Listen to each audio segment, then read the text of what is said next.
देवरानी जेठानी थी। देवरानी बहुत गरीब थी, जेठानी बहुत अमीर थी। देवरानी जेठानी के यहाँ काम करती थी और जो कुछ मिलता था उसे ले आकर अपने घर में बनाती और बच्चों को खिलाती थी। जितिया व्रत का दिन आया।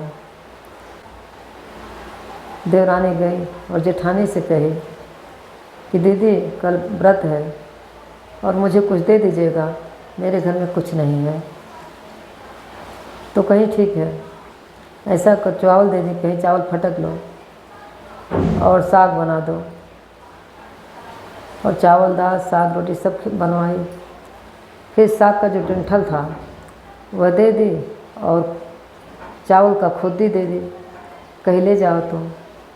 अब वो देवरानी बड़ी खुशी खुशी आई और साग के डंठल का साग बनाई और खुद्दी का चावल बना दी। बच्चों को खिला दी, अपने भी खाकर सो गई। रात जब हुआ तो एक बुढ़िया माता आके फाटक बजाने लगी। तो पूछी कौन है? कही बेटी दरवाज़ा खोलो, मैं हूँ। तो दरवाज़ा खोली तो देखिए एक बुढ़िया सामने है। तो कही माता जी क्या चाहिए? तो कही बेटा बहुत भूख लगा है। कही ठीक है माता जी आइए अंदर। लेकर गई और कही माता जी मेरे पास तो कुछ खाने को नहीं है, सिर्फ साग के डंठल का साग है और खुद्दी का चावल है। तो कहीं बस वही दे दो, वही हम खा लेंगे क्योंकि हमें बहुत तेज़ भूख लगी है। फिर वही साग और चावल खा ली। तो कहीं बेटा बहुत रात हो गई है, अब मैं कैसे घर जाऊँ? तो कहीं माता जी मत घर जाइए, यहीं सो जाइए। कहीं ठीक है, वहीं सो गई। जब आधी रात हुआ तो कहीं बेटा हमें शौच जाना है, मैं कहाँ जाऊँ? तो कहीं जाइए माता जी, कहीं भी घर में कर लीजिए शौच, हम सवेरे उठाकर फेंक देंगे। कहीं ठीक है। फिर आए तो कहीं बेटा मैंने शौच कर लिया, अब पोंछूं कहाँ? तो कहीं मेरे सर में पोंछ लो। उनके सर में पोंछ ली। इसके बाद जब सवेरा हुआ तो देवरानी को लगा कि वो नींद में सपना देखी है, इसलिए सवेरे उठी और तुरंत नहाने के लिए नदी पर चली गई। वहाँ जब बाल धुलने लगी तो बाल में से सोने का पानी गिरने लगा। बड़े आश्चर्य पड़ गई।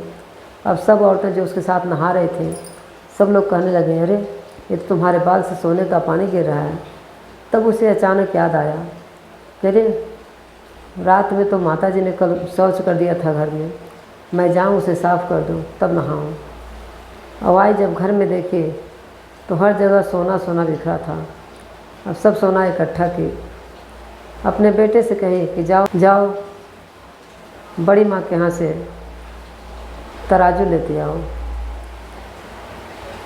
तो बेटा कहा ठीक है, दौड़ के गया।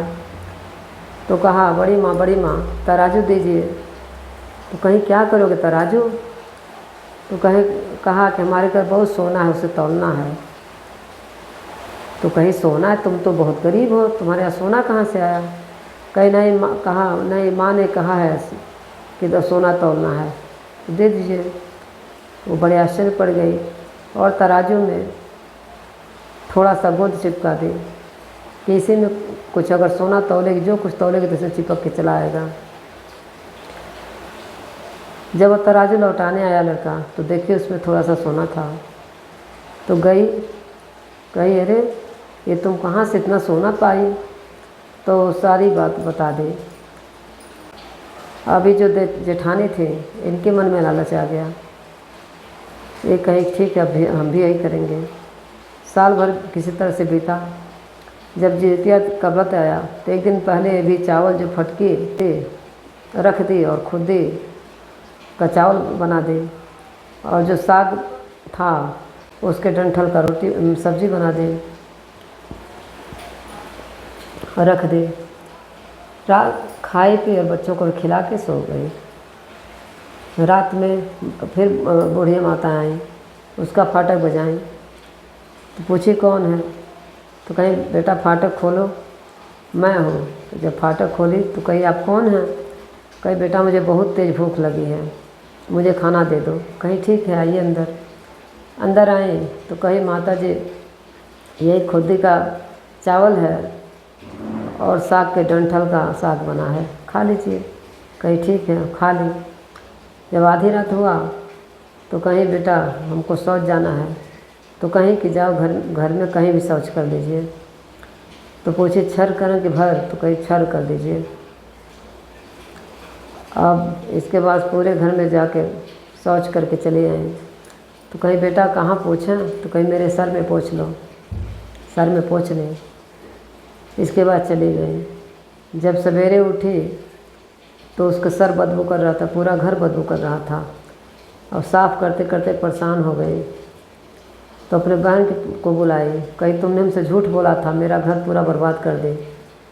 तो कही नहीं बहन तुम क्या कहे थे, छर के भर, तो कही हम छर कहे थे।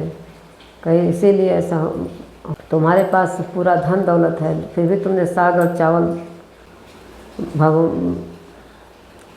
माता रूपी भगवान को तुमने साग और चावल खिलाया। तुम्हारे घर में सारा धन भरा हुआ था और मेरे घर में तो कुछ भी नहीं था, तब मैंने खिलाया था, इसीलिए तुम्हारे साथ ऐसा हुआ। माता जी तुम्हें श्राप, इसीलिए तुम्हारे साथ ऐसा हुआ। फिर वो भी गई तो अपने घर से कुछ सोना ले आके इसको दे दी ताकि ये भी खुश हो जाए। और देवरानी जेठानी खुशी खुशी रहने लगी।